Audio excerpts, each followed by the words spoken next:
So as we saw the prefix and suffix in the previous video, the prefix will be of different size or it might be of fixed size also.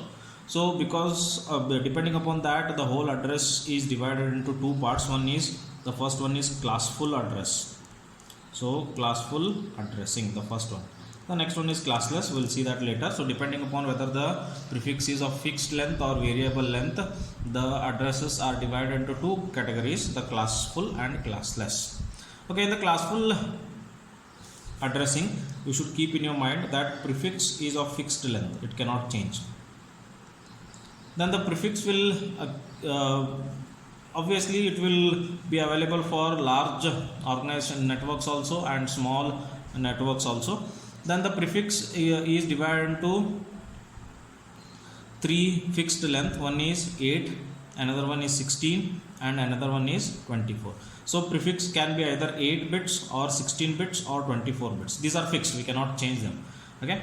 Now in the classful addressing, the whole addresses are divided into 5 classes: A, B, C, D and E. So let us see the first one, class A. In the class A, the 32 bits are divided in this case. In this, prefix is 8 bit and suffix is 32 minus 8, that is the remaining, which is 24 bits. So how to understand whether the address is class A or class B or is any one of the class? If the first bit is 0, then it obviously belongs to class A. So out of this 8 bits, 1 bit is reserved for identifying the class. So rest 7 bits will be the prefix. So it means 2 raised to 7, which is nothing but 2 raised to 7, which is nothing but how much? 2 raised to 7 will give you the value of 128. So it means in class A there are only 128 networks in the world can use class A. Then the suffix means 2 raised to 24 stations or hosts can be connected to the networks. So 128 networks, each network will have only maximum of 2 raised to 24 number of stations. Now coming to the class B does have a prefix of 16-bit length and suffix of 16-bit length, 32, 16 and 16. To identify whether it is class B, the first 2 bits should be 10. So out of these 16, 2 are reserved for identifying the class. So how many are left? 16 minus 2, which is nothing but 14. So 2 raised to 14 number of networks in the world can use class B, and each network will have how many addresses available or how many devices can be used in each network is 2 raised to 16 number of devices can be or hosts can be connected in each network. The next one is class C. In the class C, the prefix length is 24 bits and suffix length is 8 bits. Now in the prefix there are 3 bits. If the first 3 bits are 110, then you can easily identify that it is the address belongs to class C. So out of 24, 3 are gone. So 21 bits are remaining. It means 2 raised to 21 networks can use class C. And each network will have how many devices? Only 2 raised to 8 devices. So 2 raised to 8 means obviously 256 devices can be there in each network. Now coming to the last two classes, class D and class E, you can see class D and class E, the addresses are not divided into prefix and suffix because class D is used for multicast addressing, and if the first 4 bits of any address is 1110, then you can easily identify that address belongs to class D and rest all will be multicast address. And in class E, if the first 4 bits are ones, then you can easily identify that this belongs to class C, and obviously the class C is reserved for the future use. Now what is address depletion? See, this address depletion will define what is the problem with the classful addressing, and nowadays classful addressing is not used because of the address depletion. What is address depletion? See what happened here. In the classful addressing, the addresses were not distributed properly. Because the addresses were not defined, distributed properly, the addresses were starting used up. It means the new organizations or new connections were not able to get the proper IP addresses. So what is the problem? See, in class, for example, in class A, we know that the prefix length is 7. Actually 8, but 1 bit is used to identify the address. So 2 raised to 7, it means 128.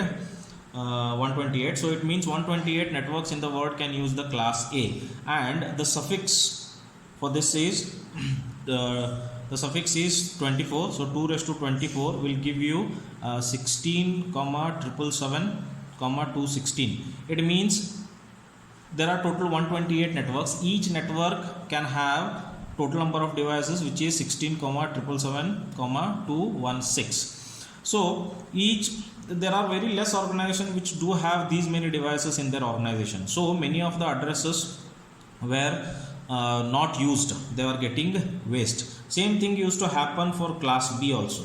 Now what is the problem with class C? See, in the class C the number of networks are more, but each network means the suffix in the class C is only of 8 bit. It means 2 raised to 8, which is nothing but 256. It means each network can have only 256 devices which can be connected.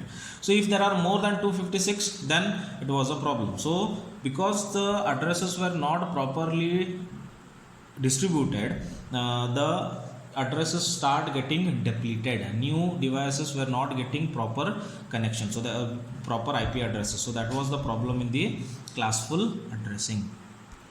To remove this address depletion problem, the two strategies were proposed. One is subnetting and another one is supernetting. So what is subnetting then? In the subnetting, what they did, for example, class A, which had the prefix equal to 8, which again 1 bit is used to identify the address, we can say that prefix is 8. So in the subnetting, what they did, they started for it is applied for class A also, class B also. So what they did, they started changing the prefix length. So for example, if the prefix length is changed to 10, so if I divide the class A into 4 subnets, then each subnet will have n is equal to 10. It means more number of networks can be accumulated. As the number of prefix increases, a suffix will automatically decrease. It means the number of stations in the network will keep decreasing. Okay, so this is called subnetting. It means dividing the class into different subnets. Now this is subnetting, which can be divided. See, by using the subnetting, what the advantage was, the IP addresses which were not being used because the addresses were large here, as you can see, now can be divided into different subnets, and each subnet can be given to the organization. The problem is the organizations were not happy of dividing the addresses into subnets. So the supernetting, the opposite of that, supernetting is normally used for class C, because the suffix in the class C is only 8. It means 2 raised to 8, which is nothing but 256 devices can be there in a network. If we want more than 256 devices, what they did, instead of using only one class C, 2 class C were clubbed and they are given. For example, if 2 class C were clubbed, then 256 plus 256, 512 devices can be connected to a network. So subnetting is dividing the addresses into subnets. Supernetting is clubbing the addresses into single one and increasing the number of devices which can be connected into the network. That is the idea which they have found. Again, the routing was the problem, so that's why organizations were not happy either with the subnetting or with the supernetting. So what are the advantages? The advantage is simple. You can easily identify the address to which class does it belong, and it is very easy to identify the network, because prefix is of fixed length, so you can easily identify in the word to which network the station is connected.